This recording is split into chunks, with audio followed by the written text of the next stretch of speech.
चलिए आपको सीधे लिए चलते हैं रायपुर, जहां ग्रीन स्टील अंतर्राष्ट्रीय समिट 2024 से सीएम विष्णुदेव साय संबोधित कर रहे हैं। देखिए, यही कारण है कि हमारे यशस्वी प्रधानमंत्री श्री नरेंद्र मोदी जी ने वर्ष 2070 तक शून्य कार्बन उत्सर्जन के लक्ष्य को हासिल करने का दृष्टिकोण सामने रखा है।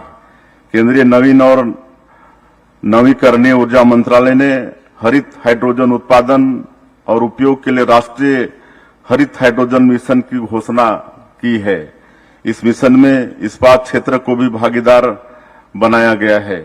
राज्य सरकार भी छत्तीसगढ़ राज्य अक्षय ऊर्जा विकास अभिकरण केड़ा के माध्यम से प्रदेश में सौर ऊर्जा और हरित ऊर्जा के उपयोग को बढ़ावा दे रहा है। हम प्रदेश के इस्पात संयंत्रों में इन अपरंपरागत ऊर्जा स्रोतों के अधिकतम इस्तेमाल को प्रोत्साहित कर रहे हैं। छत्तीसगढ़ शासन द्वारा नई उद्योग नीति वर्ष 2024-29 का निर्माण किया जा रहा है। इसमें भी उद्योगों में हरित ऊर्जा के अधिकतम इस्तेमाल को प्रोत्साहन दिया जा रहा है। सीआईआई परिसंघ का यह समिट भारतीय इस्पात उद्योग को कार्बन रहित बनाने के उद्देश्य से एक महत्वपूर्ण प्रयास होगा, ऐसा हमारी उम्मीद है। आज हम इस समिट में ग्रीन स्टील जैसे रोचक विषय पर बात कर रहे हैं। यह शब्द में खूबसूरती तो है ही, साथ ही जिम्मेदारी भी है। हम पर्यावरण को कार्बन की कालिमा से मुक्त करके उसकी हरितिमा को बनाए रखने के बारे में आज यहां मिलजुल कर विचार कर रहे हैं और योजना बना रहे हैं। इससे ज्यादा क्रिएटिव भला और क्या हो सकता है। आज की तकनीक ने ग्रीन स्टील के उत्पादन की कल्पना को संभव बना दिया है। आज हम देख रहे हैं कि कार्बन की जगह हाइड्रोजन का इस्तेमाल करके ग्रीन स्टील प्राप्त किया जा सकता है। हाइड्रोजन को एक स्वच्छ ईंधन माना जाता है। इसके इस्तेमाल से स्टील तैयार करने की प्रक्रिया में कार्बन डाइऑक्साइड का उत्सर्जन बहुत कम होता है। ये बहुत अच्छी बात है कि आज इस मंच पर पूरे विश्व के स्टील उत्पादकों के प्रतिनिधि उपस्थित हैं। हम सभी को यहाँ संकल्प लेना चाहिए कि हम एक साथ ग्रीन स्टील उत्पादन की नई तकनीक को अपनाने की दिशा में तेजी से आगे बढ़ेंगे। दुनिया को पूरी तरह कार्बन उत्सर्जन से मुक्त करने की दिशा में एकजुट प्रयास करेंगे। हमारी एकजुटता से हम स्वस्थ प्रतिस्पर्धात्मक वातावरण का निर्माण करते हुए मिलजुल कर विकास करेंगे। मैं पुनः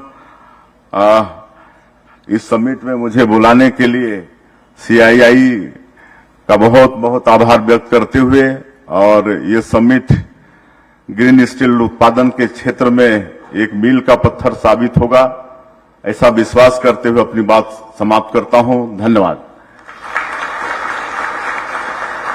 बहुत बहुत धन्यवाद sir. May I now request Mr. Sanjay Jain, Vice Chairman CII Chhattisgarh State Council, to kindly propose the formal vote of thanks. आदरणीय मुख्यमंत्री श्री विष्णुदेव साय जी, सुबेन बेहरा जी, सिद्धार्थ अग्रवाल जी, आशीष सराफ जी, कमल छाड़ा जी, नरेंद्र गोयल जी, रमेश अग्रवाल जी और देश विदेश से आए हुए हमारे बहुत सारे डेलीगेट्स, आप सबका स्वागत करता हूं। मैं और हमारे मुख्यमंत्री दोनों कुनकुरी से आते हैं और प्रकृति की गोद में हमारा लालन पालन हुआ है। पर्यावरण के महत्व को सीएम साहब बहुत अच्छे से समझते हैं।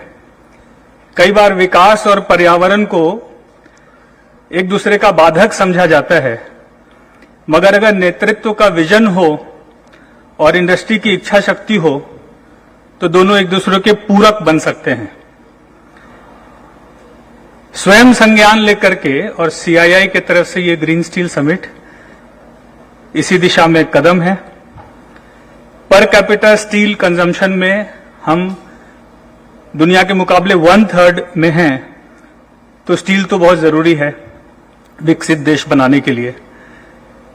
हमारे छत्तीसगढ़ को धान का कटोरा कहा जाता है, बट कटोरा बनाने के लिए भी स्टील की जरूरत है। तो इन अंतर्राष्ट्रीय विशेषज्ञों से ग्रीन स्टील के बारे में सीखने के लिए आयोजन किया गया है। और आपके सहयोग से साहब एक विकसित भारत और एक स्वच्छ पर्यावरण दोनों हम सब का मिलजुल कर प्रयास रहेगा कि आने वाली पीढ़ियों को दे सकें। और छत्तीसगढ़ में आपके सहयोग से हम बेहतर स्टील हमेशा बनाते रहेंगे। आप अपना आशीर्वाद बनाए रखें। धन्यवाद।